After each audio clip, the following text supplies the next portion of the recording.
बस्तर के नगरनार संयंत्र सरकार के पास रहे। प्राइवेट कंपनी ला झन बेचे जाए के मांग लले के प्रदेश के उद्योग मंत्री के जोगी कांग्रेस कार्यालय बिलासपुर तीर पुतला दहन करे गई और कांग्रेस भाजपा दोनों के मिली भगत ले बेचे के आरोप लगाई, जेमा सत्ता पक्ष और विपक्ष दोनों मौन है।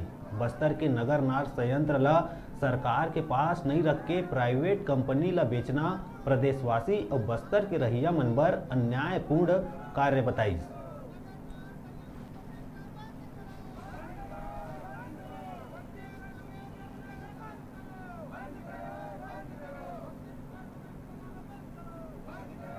बस्तर के नगरनार में इस्पात संयंत्र है जो बहुत समय से लगा है।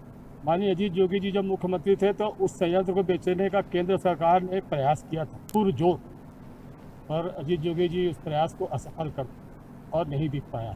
जनता की प्रॉपर्टी है, आदिवासी क्षेत्र में लगा हुआ है, शासकीय प्रॉपर्टी है। उसको भारतीय जनता पार्टी और कांग्रेस दोनों मौसेरे भाई होकर उसको बेच दिए। आप लोग कभी इससे लगता है कि भारतीय जनता पार्टी इससे विरोध कर रही है? कभी नहीं करेगी। अभी हमारा गाँव जाके बैठ लो, नहीं देगा वो, क्योंकि इन लोगों का मिली जुली सरकार है, इन लोग मिली जुली भगत है। इसका विरोध केवल जोगी कांग्रेस कर रही है। अनिल जोगी जी प्रेस कॉन्फ्रेंस लेकर इसको उजागर किए। मैं आपको अभी उसको देने वाला हूँ विज्ञप्ति, उसको देखिएगा पूरे आंकड़े समेत कि क्यों उन्होंने इसको बेचा और कैसे बेचा। भाई उनका खेत खलिहान तो नहीं है जो कभी भी बेच दिए। 5,000 करोड़ से ज़्यादा की प्रॉपर्टी 41 करोड़ में बेच दिया गया। किसी गले में बात उतरती है? और अभी रुका था छोटून ब्रेक लेहे बर। आप मन देखत रहा News 36।